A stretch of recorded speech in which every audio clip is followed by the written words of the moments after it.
Here we have a 1952 Panhead.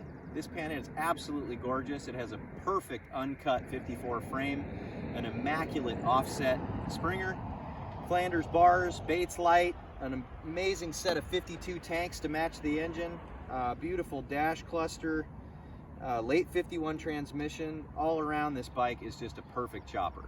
Let's take it for a rip.